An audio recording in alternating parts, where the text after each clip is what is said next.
Ayun, so good day sa inyo guys. So review ulit tayo ng ating PSE stock trendings ngayong araw na to. So June 23, 2020. So ito po yung mga top gainers or top trendings natin ngayong araw na to. Si si dito, Surtech, PXP, Home, Holcim, si BDO. Ayan, lumabas si BDO, si IDC, at saka si Megawide at ang ating TSEI index. So medyo hindi maganda yung ating index. Bumaba ulit tayo sa 6,297.78. So very tight po yung consolidation ni TSEI. So hindi niya malaman kung saan siya pupunta. At nag-loss nga po siya ng negative 0.78%. Okay, so bago tayong patuloy guys, pakibasa po yung pinakamahalagang bahagi ng ating review, yung ating disclaimer. Ayan, sa mga bago nating kasama, dami kong inad kanina. So, don't forget to subscribe po dito sa ating Palabi Trader na YouTube channel.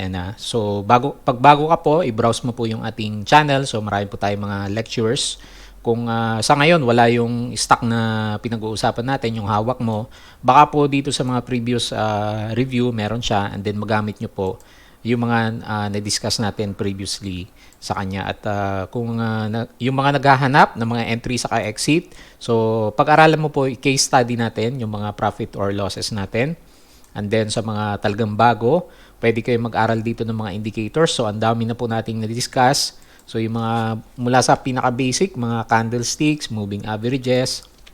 And then yung latest natin is yung paborito nila, si ALMA na indicator. At dito sa building your fundamentals, nandito po yung mga kailangan mo kung papasok ka sa isang stock. So, i-manage mo kasi yung risk eh. So, sa stocks po, hindi pwedeng puro gains tayo. So, may chance po na pwede kang mag-loss. Kaya kailangan mo i-manage yung mga losses mo sa kanya. Baka mamaya, may in love ka dun sa stocks mo, hindi mo siya mabitawan ng kahit ang loss mo sa kanya is more than 50% na po. Ayan. So, yung mga kasama natin na medyo hirap pa rin sa technical analysis, so add mo lang ako sa aking Facebook account na Palabi Trader. So nagpo-post din tayo dito yung mga vlogs din natin, and then minsan nakipag-usap tayo sa mga kasama natin. So pwede kang magtanong, so babalikan ko yung questions mo. Medyo late lang ng konti kung medyo marami po yung nagtatanong sa atin. At dito naman sa Twitter account, so sabi ko nga sa inyo, mahilig po ako sa news, so nagre-retweet tayo ng mga nilalabas ang ating mga fina-follow. So minsan yung mga news natin, and then minsan yung mga kagaya nito. So si BDO kaya nasama sa trending natin kasi meron siyang buyout ng Nomura stake sa kanyang stock brokerage. Ayan. So dati kasi combination ni Nomura sa BDO, ngayon iba-buyout na ni BDO si Nomura. So sana gumanda na rin si BDO, or rather si Nomura, yung kanyang services, kasi based sa mga feedback parang mas malalaya ata kay CUL Financial. Ayan, so punta tayo dito sa ating PSEI. So mukhang talagang malakas guys yung yung ating MA9. So yung MA9 natin as a resistance, kasi pwede ka na mag-draw sa kanya ng descending trend line. So hopefully isang bull flag formation kagaya nung nangyari kay sa isang stock natin dito, si Home. Mamaya tingnan natin siya. So nilalagay pa rin natin yung support sa around 6,100.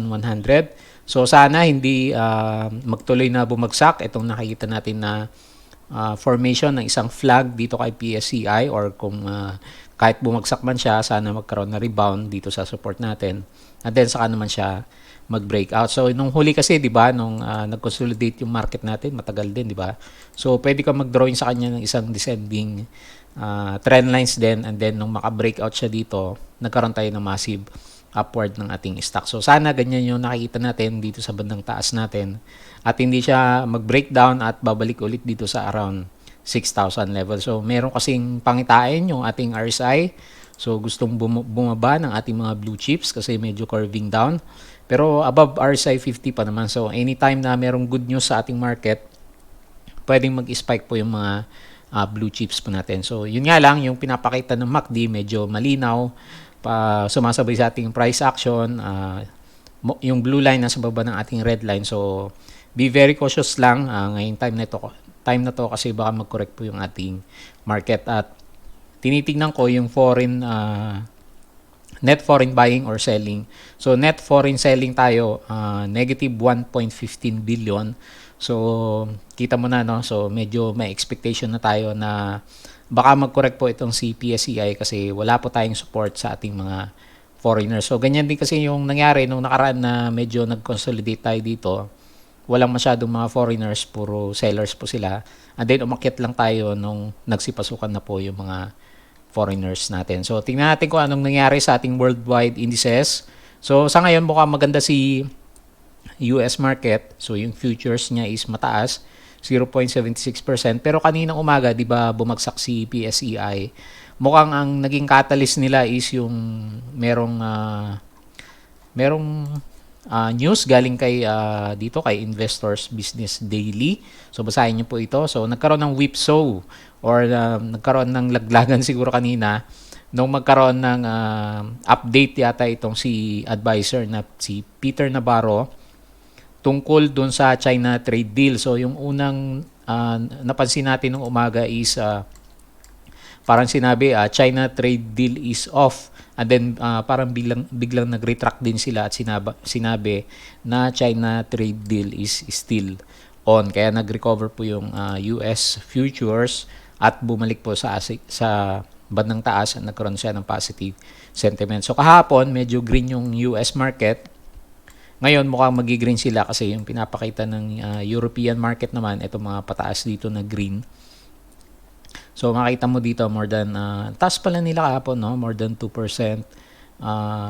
or rather ngayon more than 1% yung pag-akyat po ng mga indices ng bandang Europe. So mukhang maganda, no? So sana matuloy yan, dumiretso hanggang bukas ng umaga para maambunan naman si PSEI kasi mukhang pababa po yung gusto niyang puntahan sa ngayon. So sa buong Asia medyo mix. So merong green and then meron namang mga red. So yung nangyari po dito sa ating PSEI market mukhang normal lang naman. Yun nga lang, marami tayong nakita dyan na nabagsakan ng mga blue chips. So nag-loss yan, negative 0.78%. So medyo malinaw. Merong gustong puntahan or i-retest itong si PSEI natin. Kasi yung ating MA9 maliwanag po na hindi po makalampas yung ating index sa kanya. And then meron tayong net foreign selling, di ba? So medyo hindi maganda yung nakita natin for this week dito kay PSEI. So sana mali tayo at mag-recover po yung ating market. So nagtitingin din tayo ng mga news regarding kay President Duterte. Mukhang wala namang bad news sa kanya. So itong sentiment natin sa PSEI, so magbe-base tayo sa US market kung ano yung pwedeng mangyari sa kanila. Ayan. So unahin na natin yung top trending stocks natin. So ang daming nagtatanong Hindi ko po nasilip itong mga charts So tingnan natin Nagkaroon ng ayan. So kaya pala maraming nagtatanong sa atin. Nagkaroon ng indecision candle itong si Merrimart at medyo malaki po yung volume na yan. So hindi natin alam kung selling or buying. So i-plot uli natin yung ating mga drawing nung nakaraan kasi yun yung pinag-aaralan natin nung nakaraan, yung ating Fibonacci. So balikan natin siya. So wala pa kasi ako masyadong may guhit na trend lines parang meron pero mamaya tignan natin. So silipin muna natin yung ating Fibonacci kung saan pumupunta yung ating mga prices. So sa ngayon ang ganda ng move nitong si MM, no? So akala natin hindi na babalik yung price pero nag-recover dito sa bandang half body ng ating malaking red candle. So nasa 3.71 pero mukhang nag-support naman yung ating 0.236 na Fibonacci level sa kanya. So tingnan natin So kung medyo hawak mo siya, so nakita ko kanina pwede kang mag-drawing ng trend lines as a guide. Medyo very tight nga lang siya. So tignan mo bukas. So mag-expect ka malaki talaga yung volatility nitong si Merrimart natin, no? Kasi naghahanap pa siya ng yung tamang price para sa kanya. So marami pang sumasakay ng mga big players sa kanya, nilalaro pa yung mga prices. Kita nyo naman ang lalaki ng mga spike po ng mga prices niya, no? So mula doon sa pinakamababa niya, umakyat siya hanggang 62%. So ang laki pala, no? And then ngayon nasa 51% na siya. So sa ngayon, nakita naman natin medyo nagsusupport yung Fibonacci level natin. So tingnan natin bukas kung ano mangyari sa kanya. Silipin natin sa 5 minute para makita natin kung ano pang meron sa kanya. So sa 5-minute chart, yung prices natin is nag-breakdown na dito sa ating MA9 at yung MA9 is nasa baba po ng ating MA20. So medyo hindi magandang pangitain kung 5-minute chart yung pag-uusapan kasi nga lagi nating sinasabi sa intraday charting natin para masabi natin na maganda siya, yung prices is nasa nagsusupport yung MA9, then sumusunod sa ilalim yung MA20 at nasa pinakailalim yung ating MA100. So sa ngayon, kita mo dito, nasa medyo baba yung ating MA9 ng ating MA20. So watch out, bukas, pag hindi pa rin siya makabalik dito sa taas ng ating MA20, yung ating MA9, so high chance magkaroon pa rin ng profit taking dito kay Merrimart. So pagdating dito sa volume sa baba, silipin natin. So medyo malalaki po yung lumalabas sa kanya, makita mo yung mga volume na red, di ba? Kung saan nagkakaroon ng malalakas na bentahan. So mukhang lumalabas yung eto, makita mo dito green, di ba? So dito sila nag-accumulate. So tumaas yung price. And then meron siyang mga selling volumes dito na malalaki. May nagsusupport, medyo above average naman. Kaso dito sa last around 11.25, makita mo may mga nagbubuhos na po sa kanya. So tingnan natin bukas kung aakyat siya. Gawin mo lang reference yung ating mga nag-wait sa kanya. So yung Fibonacci level na support natin is around 3.68. So nasa bandang baba ng ating current price sa ngayon. So kung medyo conservative ka sa kanya, ayaw mo yan. So since marami ng candles na lumabas, gawin mong support yung ating 3.54 naman sa kanya. So hindi pa tayo nakapag-study ng yung ganyang status ng isang stock kung saan nagkaroon siya ng upward, napakataas na upward, nagkaroon ng very big candle, and then nag-recover yung kanyang price up to half body ng kanyang candle. So wala pa naman ako masyadong nakikita na after ganyang kalaking candle, lumalampas dyan yung ating mga prices. So most likely magkaroon siya ng, balik natin yung Fibonacci. Hindi ko makita yung next level natin. So medyo mataas na yung next level niya, no? So dito na sa sa original price niya kung saan nagkaroon tayo ng malaking bagsak ng kanyang prices. So gawin mong support muna yung 3.54. So ilang percent pa yan? Kasi very undecided yung candle, so 5% plus 6% na reward naman sa kanya. So hindi na tayo masyadong naglilin na umakyat pa ng hanggang todong-todo dito sa bandang taas yung kanyang price.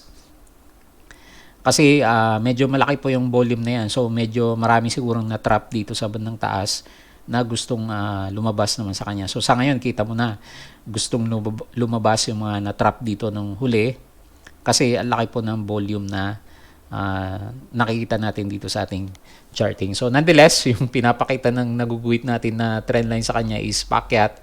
So tignan mo siya kung magsusupport siya bukas. So hopefully magkaroon na retest dito and then magkaroon pa rin siya ng possible na konting upward na bounce move. Pero hindi na tayo naglilin na pupunta siya ulit dito sa previous price at around 4.5. Ayan. So sana mali ako para yung mga holders ay mas malaki pa yung kitain. Kaya nga lang kasi pag sinukat mo mula dun sa bottom hanggang dyan, so 349%. So ang laki pa rin, no? Yung market cap netong si Merrimart is 28 billion. So lagi natin sinasabi 20 fair pa ba sa kanya yon? 28.18 billion na market cap versus 7 stores na available po dito kay Merrimart. Ayan. So pag-isipan mo na mabuti kung yung sinabi natin is merong impact sa'yo or wala. So kung technicals ka lang, so yun nga, may-drawing natin yung mga trend lines. So gawin mo siyang support. Once kasi mag-breakdown dyan, expect mo magkakaroon ng massive selling kasi po medyo po to volatile stage po ni Merrimart. Hindi pa niya alam kung talagang aakyat siya or bababa sa ngayon. Ayan. So yun po muna yung nakita natin sa kanya. So sana pag-isipan mo na mabuti kung ma-break yung mga support na ginuguhit natin. Halimbawa dito sa 3.54. So mag-sell ka na sa kanya or mag-wait ka muna kung hindi naman siya ma-break. Baka meron pa siyang konting upside na paakyat. Pero hindi na tayo masyadong naglilin towards dito sa previous peak niya at around 4.52 sa ngayon. So wala naman kasi siyang ibang catalyst, di ba? So after ng IPO niya, wala na siyang news. So, wala tayong panghawakan para umakyat ng tuloy-tuloy po yung kanyang mga prices. Unless masabi nila na complete na yung, di ba sabi doon, almost completed na yung mga susunod na stores niya. Pero sa akin, wala pa naman. So, ang news lang na lumalabas sa kanya sa ngayon pala, yung mga Save More sa City Mall is parang umaalis ba and then ipapalit po is itong si Mary Mart. So, hopefully, matuloy po yon. So, magandang catalyst na naman para sa mga spike moves nitong si Mary Mart natin. Okay? So, yun po yung nakita natin sa kanya. Next po natin si Dito. So, tingnan natin yung nangyari. Mukhang nag-post din si Dito. So, maraming nagtatanong kanina, bakit biglang nag-post itong si Dito. So, normal po yan kasi exaggerated na po kasi yung pagtaas ni Dito natin, di ba? So, ang laki na kasi ng gain ng mga marami dyan. So, anytime magkaroon ng konting takutan, magti-take profit na po yung iba nating mga kasama. So, mag-drawing ka lang ng trend lines. So, gawin mo siyang support. Pag na-break dyan, mag-isip ka na. Mag-isip-isip ka na kasi medyo malalim po yung pwede niyang puntahan. Pero sa ngayon naman, kung support saka resistance lang pag-uusapan, medyo okay pa naman yung current price niya na 3.71. So, nag-loss lang siya. Negative 0.54%. So, wala pa tayong masabi na ano eh. So, yung ngayon, pwedeng selling volume.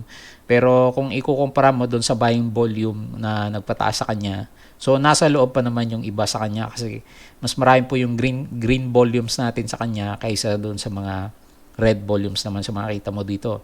Yung green volume mas mataas dito, yung green volume dito mas mataas dito. So pag in-average mo yan, marami pa rin nandito kay dito natin. Ayan. So nasa overbought pa rin siya, no? So ang galing, no? Ang tagal na niya dito sa overbought samantalang yung historical data niya, so ilang days lang yung tinagal niya dito sa overbought level. So kung medyo magkaroon ng basagan ng support, so ang pinakamalapit sa kanya is yung previous na break niya. So nagsusupport pa naman itong current 3.51 na price natin.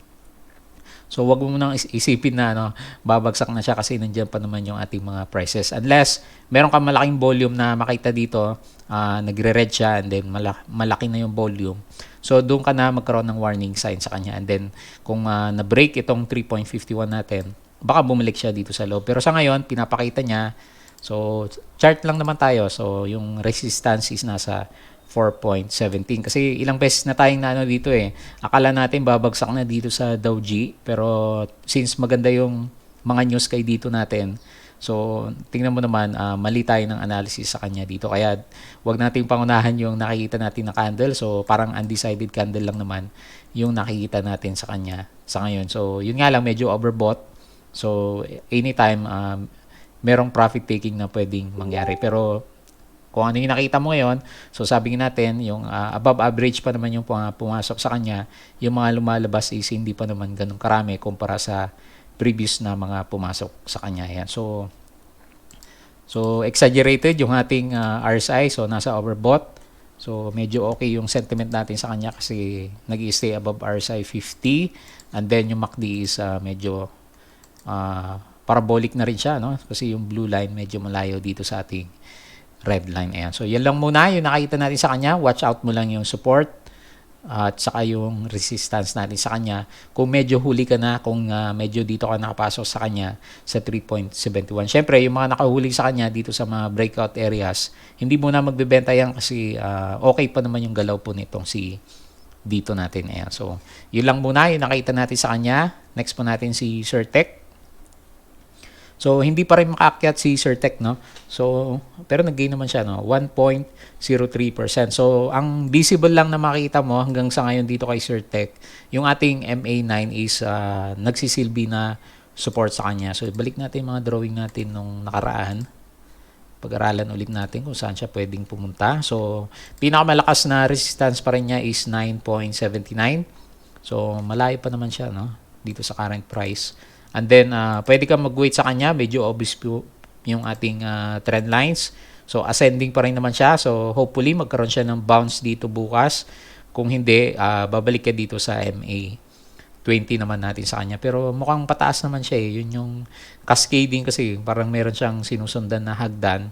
Yun nga lang, malit lang po yung kanyang mga galaw. So, from previous breakout area, So hindi pa ganun kalaki, no, mga 10% pa lang yung inakyat niya. So nasa sideways na malaking channel itong si Certec natin. At hopefully magkaroon ng support, or rather mag-support po yung dinodrawing natin na trendline sa kanya. So sa ngayon nagsusupport pa naman siya. So okay pang hawakan si Certec kung hawak mo siya. And then yung RSI is okay pa naman yung kanyang direction. So mabagal nga lang kasi mukhang busy yung mga kasama natin sa dito sa Merrimart natin. So yung MACD sideways kasi although nasa taas ng blue line, yung blue line natin dito sa ating red line, hindi naman siya ganun ka-bullish kasi parang sideways lang yung galaw ng ating market sa kanya. So hopefully mag-bounce dito bukas para malaman natin kung gusto nga niyang magkaroon ng possible breakout dito sa 9.79. So sa ngayon wala pa naman. Merong mga pumipilit sa kanya kasi medyo malalaki yung volume, parang kay PXP, no? Tingnan natin mamaya. Pero hindi naman masyadong gumagalaw yung price. So kahit pa paano nagsusupport po yung ating trend line. So yan lang muna yung susundan natin sa kanya. Wala naman tayong iba makita at wala namang catalyst sa kanya na or rather new na news sa kanya maliban doon sa earnings na 8,664.06%. Okay? So next pa natin si PXP. So ganda ng galaw ni PXP, no? So sabi natin kahapon, watch out yung breakout dito sa area na to. At yun nga lang, medyo malakas talaga yung breakout niya, no? So ang laki, yung laki ng volume niya is buying volume talaga, hindi kagaya ng huli. Sabi natin, pinush yung price, pero nung second day, nag-profit taking siya. And then dito sa area na to, pinush niya ulit kasi nag-accumulation. Pero hindi na naman kinaya, bumagsak. And then sa third try niya, nagkaroon na ng positivity dito kay PXP kasi nagkaroon siya ng gap up kaagad sa opening. So atin natin. So laki, no? 6.36%. So wala ka nang magawa sa kanya. So tingnan natin yung kanyang 5-minute chart. Pag-aralan natin kung ano yung nangyari dito kay PXP. So nagkaroon siya kaagad ng upsurge, di ba? Tumaas siya and then nagkaroon ng retracement. Pero tingnan mo guys, di ba kay Merrimart medyo obvious yung layo ng 9 MA dito sa ating 20 MA. Pero dito kay PXP, so bumagsak naman siya pero hindi naman nagtuloy and then nagkaroon ng breakout dito sa area na to. Ilang percent kaya to? So hinatak na lang sa closing, no? 5.46% dito sa breakout. So wala ka na masyadong magawa dito kasi masyadong mabilis po yung pag-angat ng kanyang price. So ang maswerte is yung mga may hawak sa kanya nung nakaraan na nakabili dito. So totoong buying volume yung nakita natin.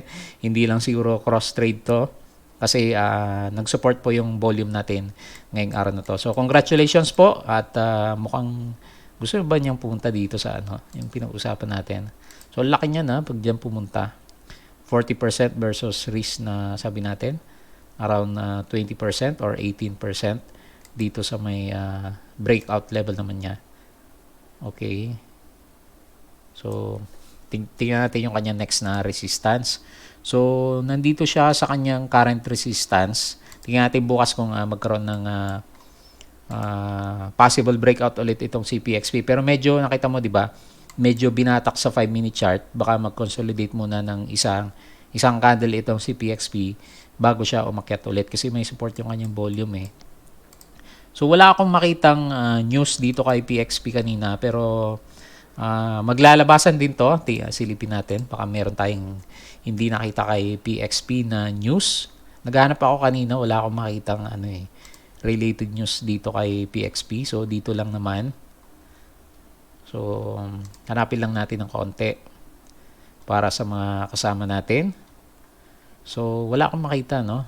So, mukhang technicals lang yung nangyari dito kay PXP natin. So, kung gusto mo siyang pasukin or nakapasok ka na sa kanya, di ba, nandito ka na sa resistance area, di maglagay ka ng cut loss level mo. Possible dito sa sa gap area natin. 5.97 and then kung medyo optimistic ka, di itaas natin to ng konti. Hanap tayo dito sa kabila kasi ito yung mga pinakamalapit na resistance area. So pwede siguro dito, no? So ayun, so merong candle dito na malaking candle and then may consolidation dito. And then meron tayong breakdown ng price dito sa area. So wala namang masyado dito. Ito lang yung nakita natin na pwedeng maging resistance sa kanya kasi nandito na siya eh. So nakadikit na kung hahatakin ulit bukas. So yan po yung pwedeng patunguhan nitong si PXP natin. So yun yung reward risk mo sa kanya. Kung gusto mo magkaroon ng possible entry sa kanya. So iakyat natin ng konti para sa half body ng candle para meron kang reward na gano'n kaya kalaki to. Malit lang, no? 8%. So 1:1 yung reward risk mo sa kanya kung hindi ka nakapasok kay PXP at gusto mo siyang pasukin. So ang maganda sana sa kanya bukas, magkaroon ng konting pagbalik doon sa initial price niya and then saka naman siya aakyat ulit. So pagdating naman sa trend lines, maliban doon sa previous na na-drawing natin. So breakout din siya, no? Galing ng prices nitong si PXP natin. So pwede ngang maging support level mo yung around 6 pesos kasi nagko-coincide dito sa ating ginuguhit naman na previous trend line nitong si PXP natin. Ayan. So medyo nagko-coincide siya. So medyo malakas ang support siguro yan. 6.08 kung sakaling magkaroon ng breakdown ng price bukas kasi ang laki po ng price movement, 19.49%. And then, wala tayong makitang catalyst. So, baka magkaroon ng test back ulit or pullback itong si PXP para matest niya kung talagang malakas po yung kanyang pag-akyat. So, dahil dyan, nagkaroon siya ng overbought signal sa isang araw lang. Yung RSI is above 50 at medyo sumilip na yung ating MACD sa kanya. So, hopefully, merong catalyst na good news itong si PXP para magtuloy po yung kanyang pag-akyat at makarecover po yung kanyang price. So, yan, tama, no? Ito yung pinakamalapit. Ayan. So, yan lang naman yung nakita natin sa kanya, no? So, konting upside kay PXP. Pero kung meron po siyang catalyst talaga, may news na nag-cause ng ganito kalaking volume sa kanya. So, good news doon sa mga holders natin sa kanya. Kasi, fundamentally, hindi naman kumikita itong si PXP. So, nakita natin, annual earnings is negative 208.22%. So, kung papasok kayo sa kanya, guys, trading lang talaga yung usapan sa kanya. So, yung mga long-term investors natin, wala namang catalyst kay PXP. So, konting ingat lang sa kanya. Okay? So, congrats po dun sa mga nakahuli at nakabantay kay PXP po natin. Next po si Home. So, mukhang totoo yung na-drawing natin sa kanya nung nakaraan. Sabi natin, possible bull flag formation itong si Home. And then ngayon, na-confirm niya kasi meron siyang konting breakout ng price. Nag-gain po siya ng 4.64%. Ayan. So, bantayan mo na maigi yung RSI nitong si Home. Kasi mukhang napakaganda ng kanyang formation. Yung RSI is always above RSI 50. So sabi natin, di ba, doon sa mga definition natin ng RSI, pag yung RSI laging tumatalbog above RSI 50, in the long run, maganda yung pupuntahan nitong si Home natin. So sana mag-stay ng ganyan yung kanyang pinupuntahan. So pwede na mag-drawing ng trend line sa kanya, no? Hanap tayo ng trend channel. So yun yung mga picks niya nung nakaraan. So tingnan natin, ha. So, ito pala yung sinundin niya, no?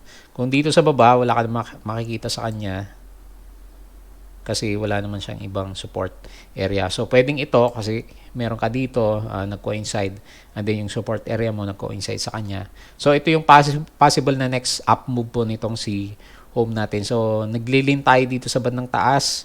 So, gawin mo na resistance yung previous na high natin. Tanggalin ko na yung bull flag kasi paakyat na yung kanyang price. At yung support mo is dito sa ating consolidation ng mga prices. So kung hindi mo makita itong baba ng ating trend lines na ginuhit sa kanya or itong ating MA 100. So maganda, may halo siyang volume, lahat ng mga indicators. Very good sign po yung pinapakita dito kay Home. And then kung sisilipin mo na maigi, meron pa siyang possible upside move. Kasi medyo malayo pa po yung kanyang next na resistance. So either dito 7% or around 14% na pwedeng mag-coincide dito sa area na to kung medyo bullish po yung mga traders natin sa kanya. Ayan. So congrats po dito kay Home at mukhang maganda yung patutungan ng kanyang prices in the next few days naman. So next po natin si Holcim. Tingnan natin maigi itong si Holcim. Actually, nagbabala na tayo nung nakaraan dito kay Holcim.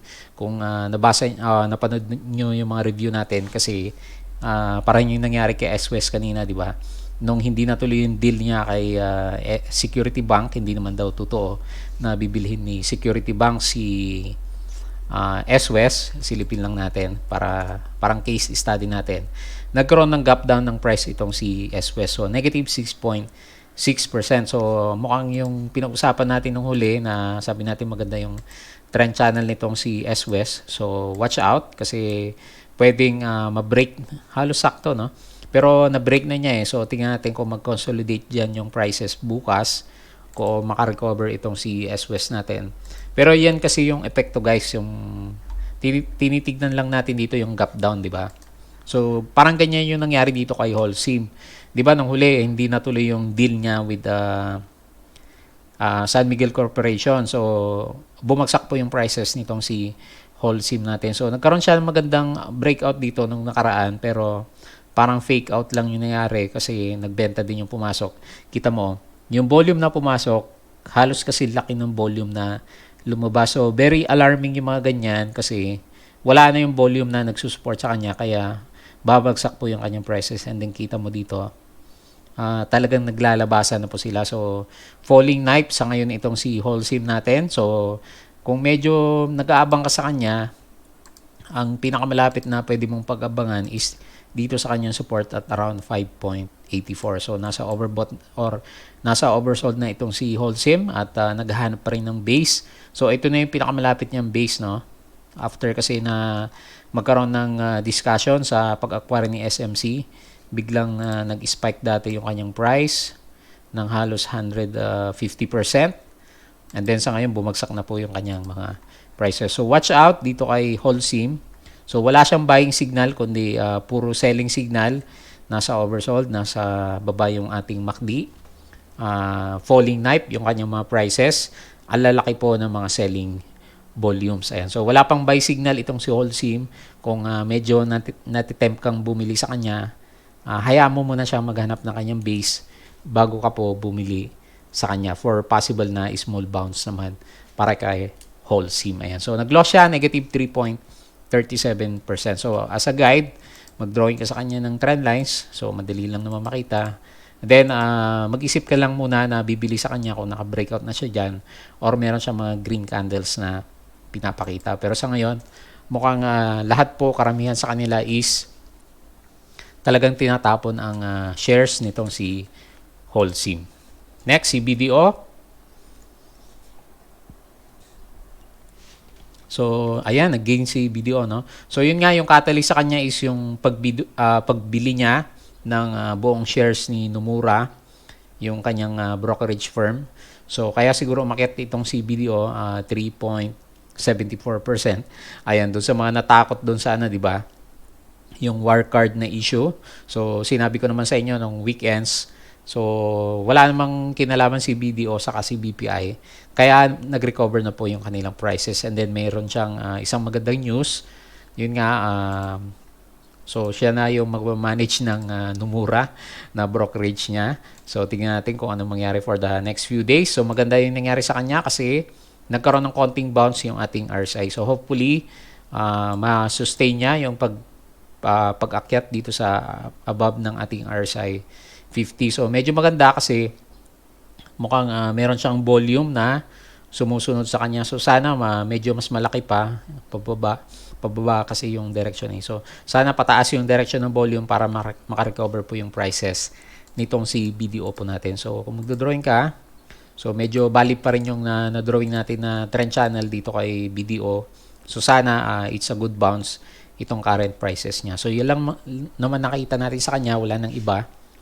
So, ito yung gusto niyang patunguhan. So, makita mo bukas kung magbe-breakdown siya, di ba balik siya sa kanyang sideways. Pero pag nag-support yan, so gusto niyang umakyat at bumalik sa or pumunta dito sa previous level naman niya at around 111 pesos naman. So, nag-gain siya 3.74%. Next, si IDC. So, mukhang failed yung mag-breakout po ng price nitong si IDC. Kasi nag-loss siya, negative 0.97. So, tingnan mo to guys. Yung volume na umakyat, Yung kita mo yung volume ngayon halos parehas, 'di ba? So ibig sabihin medyo lumabas na yung mga pumasok dito kay IDC. So yung drawing natin sa kanya, malakas na resistance talaga. So wala pa siya sa kanyang breakout level kasi nagre-resist po yung ating wedges na na-form naman sa kanya. So it's not a good sign. Baka bumalik sa loob itong si IDC. So sana bukas magkaroon ng retest dyan sa current price na 2.04, pero pag hindi, babalik siya ulit dito sa loob ng ating nadodrawing ng mga triangles sa kanya. So yan lang naman, madaling makita yung direction nitong si IDC. RSI above 50, pero mukhang pabagsak yung direction. And then yung MACD is hindi masyadong malinaw at hindi maganda yung pinakita ng dalawang 2-day volumes natin, parang nag-cancel lang siya. So kung walang magsusupport bukas na volume, babalik dito sa loob itong si IDC natin. Okay? Lastly, maraming tatanong dito kay Megawide. So mukhang pa-breakdown pa rin po ang price nitong si Megawide. So kitang-kita mo naman guys, kahit dito lang sa moving averages, yung MA9, so 3 days na hindi po siya makalagpas. So ibig sabihin, very weak talaga sa ngayon itong si M-Wide po natin. So abangan mo na lang dito sa MA20 kasi yan po yung possible na bounce area nitong si M-Wide, although wala pa namang confirmation. Yan lang yung pinakamalapit na support level po sa kanya, kagaya nung napag-usapan natin nung huli. Or kung hindi niya kaya, babalik siya dito sa around 6 pesos na support level na yan. So walang masyadong catalyst itong si M-Wide. Kita mo naman dito sa ating RSI is pababa po yung direction. So walang buying signal. Yung MACD is pababa. And then yung volume na nagsisell is mukhang umaakyat siya. So tingnan mo na maigi. Baka magkaroon pa ng possible breakdown itong si M-Wide kasi wala tayong makitang possible upward movement sa kanyang price trend. So madaling makita, mag-drawing ka lang ng trend line sa kanya. So kitang-kita mo pabagsak po yung mga prices nitong si M-Wide po natin. Ayan. So hindi tayo magiging positive sa kanya hangga't hindi siya nakakalabas dito sa ating ginuguhit na descending trend lines naman sa kanya. So kitang-kita medyo bearish po yung signal na pinapakita ni Megawide. Megawide po natin. Ayan. So ayun, yun po yung mga reviews natin. Nag-loss siya, negative 2.6%. So balik tayo dito sa ating PSEI. So sana isang bull flag formation lang yung nakita natin sa ating PSEI kasi mukhang gusto din niyang mag-consolidate ulit dito sa support area natin around 6,100. At mukhang kagaya ng MY, di ba? Napansin mo, yung prices or rather itong indices natin hindi po makalampas dito sa ating MA9 at medyo pababa yung mga direction ng ating mga indicators. Ayan. So alam mo na, possible magkaroon pa ng profit taking dito sa ating PSEI unless maambunan tayo ng United States sa kanilang market mamayang gabi. So sana ito na kasi pinakamalapit na area kung saan pwede siyang mag-breakout eh. Pag hindi pa rin niya kaya, so babalik tayo dito sa 6,100. So binubuhay na naman sa social life feeds ng Instagrams yung mga vaccines or yung mga gamot sa COVID. So mukhang gusto nila umakyat yung ating market, pero yung pinapakita niyang direction is parang gusto niyang bumaba sa ngayon. Ayan. So sana mali tayo at isang magandang bull flag formation lamang po yung nakikita natin dito sa ating PSEI market. Ayan. So yun lang yung review natin ngayong araw na to. Don't forget to subscribe dito sa ating Palabi Trader na YouTube channel. Add mo lang ako dito sa aking Facebook account. So babalikan ko po yung mga tanong nyo, and then follow mo lang ako dito sa aking Twitter account. At tingnan mo yung mga news na nire-retweet natin dito. Baka po maka-apekto dun sa mga stocks na hawak po ninyo. Ayan. So yun lang guys. Kita po ulit tayo sa ating trading day bukas.